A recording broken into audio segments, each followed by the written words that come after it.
বৌমা শাশুড়ির এই ঝগড়ার প্রধান কারণ হচ্ছে জেনারেশন গ্যাপ, ঠিক কিনা? শাশুড়ি এক জেনারেশনের আর বৌমা আরেক জেনারেশনের। শাশুড়ি ভাবে একরকম, বৌমা ভাবে আরেক রকম। শাশুড়ি চায় বউর উপর খবরদারি করতে, বউ চায় শাশুড়ির উপর খবরদারি করতে। এই ডমিনেটিং এর কারণে কিলাকিলি আছে না নাই? আহা, এটা ঠিক না। আমার শাশুড়ি মায়েরা যারা আছেন, প্রথমে শাশুড়ি দিয়ে শুরু করি। আমার মাইকের আওয়াজ যে ঘরগুলোতে যায়, আমার শাশুড়ি মাদেরকে বলবো, বউদের উপর অত্যাচার করবেন না। ছেলেরা প্রশ্ন করে, তোর কাছে তোর বউ বড় না আমি বড়? আছে না নাই? এটা একটা প্রশ্ন হইল। তোর বউ বড় না আমি বড়? দুইজনেই বড়। তো এক ছেলে সুন্দর উত্তর দিছে, আমার কাছে ভালো লাগছে উত্তরটা শুনে।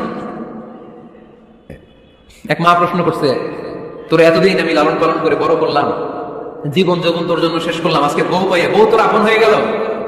এবার ছেলে উত্তর দিছে, মা, আমার মুখ থেকে মা ডাক শোনার জন্য তুমি কি কষ্টটাই না করছো জীবনে।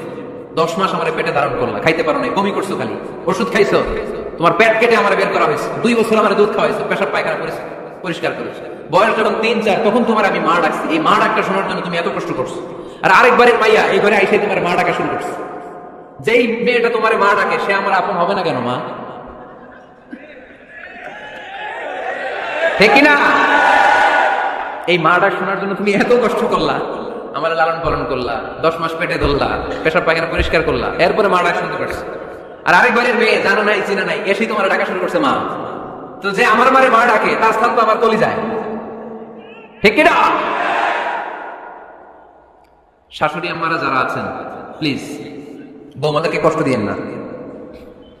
অনেক শাশুড়ি আছে পান থেকে চুন খসলে রেগে যায়, পদে পদে স্ত্রীর ভুল ধরে, বউয়ের ভুল ধরে, আছে না নাই? এটা করবেন না। সে তো নতুন, আপনার অনেক এক্সপিরিয়েন্স হতে তার সময় লাগবে, তাকে সময় দিন, তাকে ভালোবাসুন, ঠিক কিনা? না বুঝে সামান্যতে বৌমারে বদদোয়া দেয়, এরকম আছে না নাই? কিন্তু বুঝতে চায় না, বৌমারে যদি বদদোয়া দেয় তাহলে তার নিজ ছেলের পরিবারের ক্ষতি, পেটে ধরা যে ছেলে, ছেলের পরিবারের কিন্তু ক্ষতি, তার আপন নাতি নাতনিদেরই ক্ষতি। আওয়াজ করে বলেন ঠিক কিনা? বৌমাকে বদদোয়া দিয়েন না। বৌমাকে নিজের মেয়ের মতো দেখবেন। সমাধান আমি দিচ্ছি, কেমন দেখতে হবে? নিজের মেয়ের মতো। নিজের মেয়ে সকালে ঘুম থেকে ওঠে 11টা, এটা সমস্যা নাই। বৌমা কেন উঠবো না? ওইখানে ঝামেলা, আছে না নাই? মেহরবানি করে আপনার বৌমাকে আপনার নিজের মেয়ের মতো দেখেন। নিজের মেয়ের যেমনি আদর করেন তাকেও অমনি আদর করেন। আপনার বৌমারে যদি আপনি কষ্ট দেন, মনে রাখবেন আপনার নিজের মেয়েটাও আরেকবারের বউ হয়ে কয়েকদিন পরে যাবে। আপনি যা যা করবেন আপনার মেয়েকেও তারা ওইরকম কষ্ট দিয়ে বাড়িতে ফিরিয়ে দিবে। চিল্লায় বলেন ঠিক কিনা? খবরদার, টিট ফর ট্যাট, ইটটি মারলে পাটকেলটি খেতে হয়। এজন্য শাশুড়ি আম্মা জানারা যারা আছেন, বৌমার সাথে খারাপ আচরণ করবেন না মেহরবানি করে। তাকে আপনি কষ্ট দিলে আপনার নিজের মেয়েটাও আরেকবারের বৌমা হবে, সেও ওই বাড়িতে এই কষ্টগুলো ভোগ করবে। এগুলো যখন আপনি শুনবেন তখন আপনার চোখ দিয়ে পানি পড়বে কি পড়বে না? পড়বে। এবার আসেন বৌমার কথা বলি। বৌমা যারা আছেন মেহরবানি করে, আপনার শাশুড়ি আম্মাকে নিজের মায়ের জায়গায় রাখবেন। আপনার বাড়ি ছেড়ে নতুন বাড়িতে আসছেন, তো এটাই তো আপনার বাড়ি। আপনার মা রেখে দিয়ে নতুন মা পাইছেন, এটাই তো আপনার মা। তো ওনাকে মায়ের জায়গায় বসাতে আপনার সমস্যাটা কোথায়?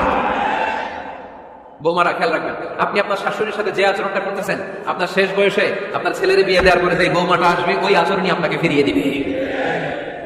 The nature has its own return. প্রকৃতির একটা মাইল আছে, এটা শেষ মাইল, এটা শেষ খেলা। প্রকৃতির খেলা বড় খেলা। আপনি আপনার শাশুড়ির সাথে যে আচরণ করবেন, আপনার শেষ বয়সে আপনি একদিন শাশুড়ি হবেন, এটা মাথায় রাখবেন। ওই আচরণই আপনি ফিরে পাবেন। আওয়াজ করে বলতে হবে ঠিক কিনা? এজন্য 9 নম্বর পয়েন্ট হচ্ছে মিউচুয়াল রেসপেক্ট। সবাই যেন সবাইকে ভালোবাসি। দোষ ছাড়া মানুষ নাই, সবার দোষ আছে। আমরা যেন একে অন্যের দোষ না খুঁজি। বৌমারা, আপনাদের কেন যদি আমার মাইকের আওয়াজ যায়, অল্প কিছু টেকনিক অবলম্বন করলে আপনি আপনার শাশুড়ির মন জয় করতে পারবেন। শাশুড়িরা আসলে বেশি কিছু চায় না, আগের জামানার মানুষ তো, এদেরকে ওইভাবে হাত করতে হবে। মাঝে মাঝে একটু শাশুড়ির মাথায় তেল দিয়ে দিয়ে, চুলে তেল দিয়ে দিবেন। আপনি মাঝে মাঝে চুল আসতে দিবেন, এগুলো কিন্তু খুব পছন্দ করে শাশুড়িরা। ওনার প্রেশারটা একটু মেপে দিবেন, ডায়াবেটিসের ওষুধটা খাইলো কিনা সময় মতো খোঁজ নেবেন, কি পছন্দ করে খেতে একটু রান্না করে দিবেন। যেই বক্তার ওয়াজ শুনতে পছন্দ করে ওই বক্তার ওয়াজগুলো ডাউনলোড করে শাশুড়ি আমাকে দিবেন, ইসলামিক বই দিবেন। দেখবেন বয়স্ক নারীরা মাহফিল যেতে খুব পছন্দ করে, ওয়াজ শুনতে খুব পছন্দ করে, নবীদের কাহিনীগুলো শুনতে পছন্দ করে। বসায় বসে একটু কাহিনীগুলো শোনাবেন।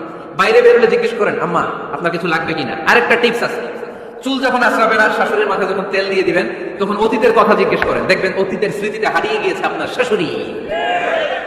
কি জিজ্ঞেস করবেন জানেন? জিজ্ঞেস করবেন, আম্মা জান মুক্তিযুদ্ধের সময় আপনার বয়স কত ছিল? ওই সময় মুক্তিযুদ্ধের সময় আপনাদের এলাকায় কি কি হয়েছিল মা? আরেকটা প্রশ্ন করবেন, মা বিয়ের সময় আপনি কেমন ছিলেন?